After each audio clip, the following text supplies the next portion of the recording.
ვარ გაბრიელ ზღიძე 8 წლის. სწავლობ პირველ საჯარო სკოლაში. ჩემი საყვარელი საქმიანობაა ფეხბურთი და ხატვა. უფრო მიყვარს ფეხბურთის თამაში. ფეხბურთზე არ ვაპირებ, მაგრამ მინდა შესვლა. ახლა სულ ვთამაშობ მეგობრებთან ერთად. მე ვარ ძალიან კარგი მეკარე. ჯერ სახლში ვთამაშობდი პატარა ბურთით ჩემ ძმასთან ერთად, მე გავხდი მაგარი მეკარე. ყველაზე კარგად შემიძლია ჯანიმების აღება. მე მაქვს კარგი რეაქცია და მეკარის ნიჭი. ჩემი საყვარელი ფეხბურთელია რონალდო. საყვარელი გუნდია საქართველოს ნაკრები. ნაკრებში სიამოვნებით ვითამაშებდი 7 ნომრით. სახლში მაქვს კვარაცხელიას ნაპოლის ფორმა. მე მინდა მქონდეს ლურჯი ფორმა. უკან უნდა ეწერო შვიდიანი და ზოიძე. ყველაზე კარგად ფეხბურთს ვთამაშობ სიდონია დონაძესთან ერთად. ის არის ჩემი კლასელი და დადის ფეხბურთზე. ჩემი სკოლა იმიტომ მიყვარს, რომ ყავს კარგი კლასელები და კარგი მასწავლებელი. ჩემს კლასში ყველაზე მხიარულია საბა რომანაცი. ყველაზე ცელქია გეგა ცარიშვილი. ყველაზე ჭკვიანია ქრისტინე მერიქიანი. ყველაზე მშვიდია სესილია ლომაძე. მე ვარ ყველაზე სიმპათიური და ნიჭიერი. მე ვარ სიმპათიური, მაგრამ შეყვარებული არ მყავს. იმიტომ რომ ჩემი მოსაწონი გოგო ჯერ არ შემხვედრია. ზოგადად გოგო უნდა იყოს ლამაზი, მხიარული და ჭკვიანი. ასეთი გოგო თუ შემხვდება, აუცილებლად შევიხორებ. წელს რომ მოვიყო, იქნები 23 წლის. შურის დავარქმევდი გეორგის და გოგოს დაარქმევდა ჩემი ცოლი. ჩემი ცოლს დავარქმევ მარიამს. ჩემი საყვარელი საგანია მათემატიკა. საყვარელი მასწავლებელია ქეთინო ცეცხლაძე. იმიტომ რომ კარგად ხსნის, მეგობრულია და ცოტა სყვირის. რო გავიზრდები, მინდა გამოვიდი არქიტექტორი. ბავშვობაში მინდოდა გამოვსულიყავი პილოტი. ახლა მინდა ვიყოს 15 წლის, იმიტომ რომ მეჩქარება გაზდა. მე ასევე მიყვარს ხატვა და უკვე 4 წელია დავდივარ ხელოვნების სახლში. ყველაზე ხშირად ვხატავ პორტრეტებს და პეიზაჟებს. ყველაზე ძნელია ცხოველების დახატვა.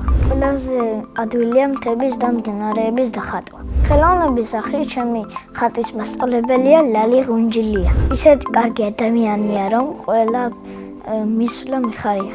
ხატვაში განსაკუთრებით მიყვარს გრაფიკა. გრაფიკა არის შავთეთრი ნახატი. ადვილად ავითვისე და კარგადაც გამომდის.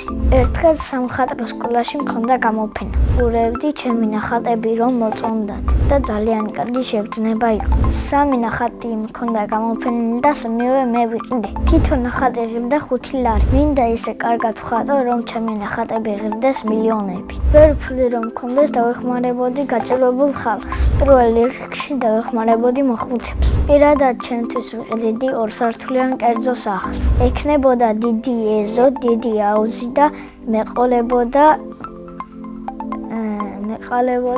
მოტოციკლეტი. სახლში ვცხოვრობთ მე, ჩემი ძმა, დედა, მამა, ჩემი კატა და ბებია. კიდე მინდა მყავდეს ერთი და. ჩემი ძმა არის 7 წლის და ქვია დანიელი. ის არის ცელქი, ჭკვიანი და ნერვების მომშლელი. ნერვებს მიშლის მაშინ, როცა მე რაღაცას ვეუბნები. ჩემი აზრით, დანიელი რო გაიზრდება, გამოვა ბიზნესმენი. მამიკო არის მხიარული, ბედნიერი, ჩემსავით სიმპათიური. დედიკო არის ლამაზი, მხიარული, ცისფერცვალება და ძალიან უყვარს გაბრანჭვა. ბებია არის ძალიან მხიარული და ახალგაზრდა. ჩემი საყვარელი საჭმელია ხლოპიე და რძე. ჩემი ცოლი ყველაზე კარგად გააკეთებს შაურმას. მიყვარს კითხვა თუ წიგნი ძალიან საინტერესოა. ჩემი საყვარელი წიგნია პინოქიოს თავგადასავალი. საყვარელი მულტფილმია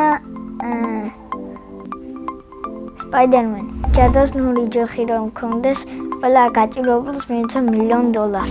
სამოგზაუროდ სიამოვნებით წავიდოდი თურქეთში. წინა მონაწილემ დამიტოვა შეკითხვა, რომელი სუპერძალა მინდა რომ მქონდეს. მე მინდა მქონდეს ტელეპორტაციის სუპერძალა. სიამოვნებით მომგზავრებდი პირველი საუკუნის საქართველოში. შეგვიძლია მონაწილეს ვუტოვებ ასეთ შეკითხვას. რომელია მისი ყველაზე კარგი თვისება? მაგალითად, ჩემი საუკეთესო თვისება არის, რომ მიყვარს სიკეთის გაკეთება. ჩემი ოცნების საჩუქარია PlayStation 5. ბედნიერება არის კარგი ოჯახი და გზაში რომ ფულს ნახავ. მე ვარ ბედნიერი ადამიანი.